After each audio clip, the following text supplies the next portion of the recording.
Assalamualaikum warahmatullahi wabarakatuh. Kami dari perwakilan kelompok 1 ingin mempresentasikan tentang materi yang berjudul Toharoh 1. Pertama yaitu wudhu. Wudhu adalah membersihkan anggota tertentu atau pekerjaan tertentu yang diawali dengan niat membasuh muka, tangan, dan kaki, serta mengusap kepala. Taklil menyisipkan mendahulukan bagian yang kanan dari tangan dan kaki daripada bagian yang kiri. Mentiga kalikan basuhan pada anggota badan yang dibasuh dan diusap. Hal yang membatalkan wudhu yaitu keluarnya segala sesuatu selain sperma dari salah satu lubang kubul dan dubur, bersentuhan kulit laki-laki dan perempuan yang bukan mahramnya dengan tanpa penghalang, yang pada umumnya sudah menimbulkan syahwat. Yang melakukan kumur dan menyerap air ke dalam hidung melebihi 3 kali basuhan pada saat orang yang berpuasa. Mandi atau al-ghuslu secara bahasa yaitu wal ghuslu lugotan saya lanul ma'i alal syai'in mutlaqan wa syar'an saya lanuhu alal jam'il badani biniatin mahsusatin. Ghuslu atau mandi secara bahasa yaitu mengalirkan air pada sesuatu secara mutlak, dan sedangkan secara syara adalah mengalirkan air terhadap seluruh badan dengan niat khusus atau tertentu. Sebab-sebab diwajibkannya mandi itu ada 6 hal, yaitu pertemuan 2 benda yang dikitan, yang kedua keluarnya mani dari seseorang, yang ketiga mati syahid, yang keempat keluarnya darah haid, yang kelima keluarnya darah nifas, yang keenam yaitu melahirkan. Syarat-syarat mandi. Yang pertama Islam, jadi orang yang melaksanakan mandi besar itu harus beragama Islam. Yang kedua yaitu tamyiz. Tamyiz di sini yaitu bisa membedakan antara yang baik dan benar.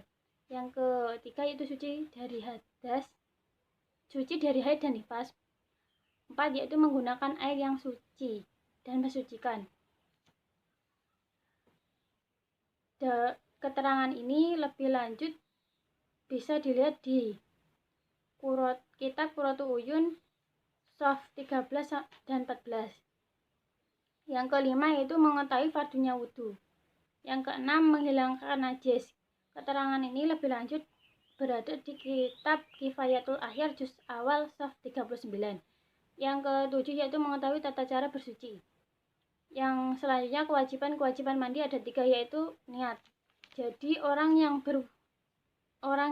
mandi besar itu harus niat menghilangkan najis.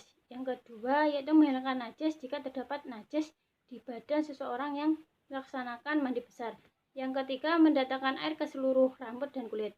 Yang selanjutnya yaitu sunah-sunah mandi. Yang pertama membaca basmalah.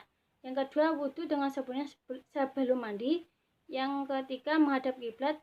Yang keempat meraba bagian tubuh yang bisa dijangkau oleh tangan. Yang kelima yaitu sambung menyambung. Yang keenam yaitu mendahulukan bagian kanan daripada bagian kiri dari 2 sisi badannya. Memasuki pembahasan yang ketiga yaitu tayamum. Tayamum adalah mengusap wajah dan tangan menggunakan debu.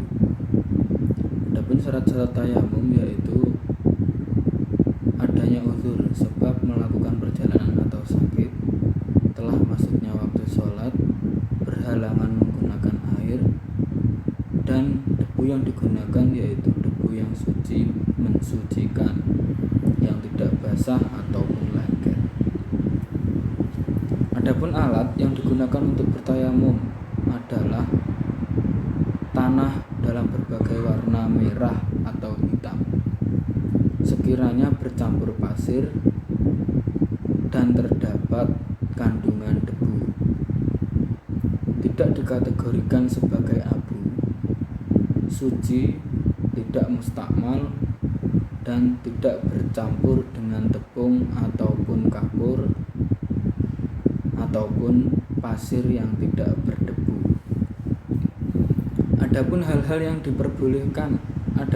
yang memperbolehkan tayamum yaitu karena sakit, berpergian, dan juga tidak mendapatkan air.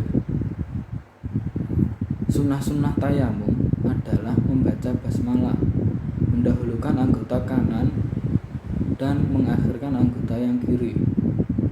Menipiskan debu yang berada di telapak tangan sebelum diusapkan dengan cara meniup. Dan yang terakhir, sunnah yang terakhir yaitu mualah. Rukun-rukun tayamum yaitu niat dalam hati, kemudian meletakkan kedua telapak tangan di atas debu untuk diusapkan ke muka. Kedua, mengusap muka dengan menggunakan kedua telapak tangan dengan sekali usapan.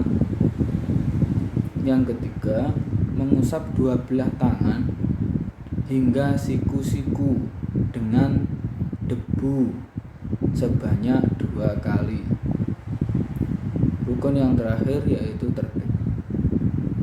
Dan perkara yang membatalkan tayamum yaitu setiap hal yang dapat membatalkan wudhu.